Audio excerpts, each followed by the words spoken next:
I know all about life and death.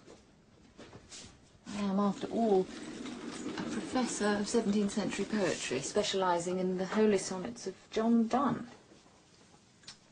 which explore mortality in greater depth than any other body of work in the English language. And I know for a fact that I am tough, a demanding professor, uncompromising, never one to turn from a challenge. That is why I chose to study John Dunne, while a student of the great E.M. Ashford.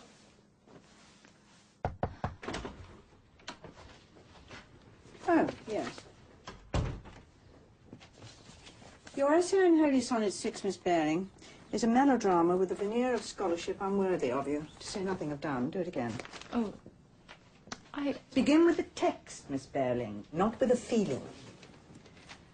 Death, be not proud, though some have called thee mighty and dreadful, for thou art not so. You've entirely missed the point of the poem, because I must say you've used an edition of the text that is inauthentically punctuated. In the Gardner edition of the text... But that edition is checked out of the line, sorry. You take this too lightly. This is metaphysical poetry, not the modern novel. The standards of scholarship and critical reading which one would apply to any other text are simply insufficient. The effort must be total for the results to be meaningful. Do you think that the punctuation of the last line of this sonnet is merely an insignificant detail? The sonnet begins with a valiant struggle with death, calling on all the forces of intellect and drama to vanquish the enemy. But it is ultimately about overcoming the seemingly insuperable barriers separating life, death, and eternal life. In the edition you chose, this profoundly simple meaning is sacrificed to hysterical punctuation.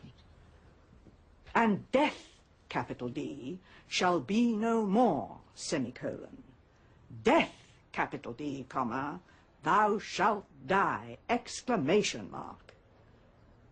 If you're going for this sort of thing, I suggest you take up Shakespeare. Gardner's edition of the Holy Sonnets returns to the Westmoreland manuscript source of 1610, not for sentimental reasons, I assure you, but because Helen Gardner is a scholar. It reads, and death shall be no more, comma, death thou shalt die. Nothing but a breath, a comma, separates life from life everlasting. Very simple, really. With the original punctuation restored, death is no longer something to act out on a stage with exclamation marks.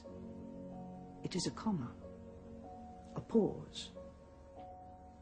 In this way, the uncompromising way, one learns something from the poem, wouldn't you say? Life, death, soul, God, past, present. Not insuperable barriers, not semicolons. Just a comma. Life, death, I see.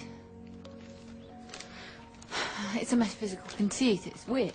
I'll go back to the library. It is not wit, Miss Baring, it is truth. The paper's not the point. Isn't it? Vivian, you're a bright young woman. Use your intelligence. Don't go back to the library. Go out. Enjoy yourself with friends, hmm?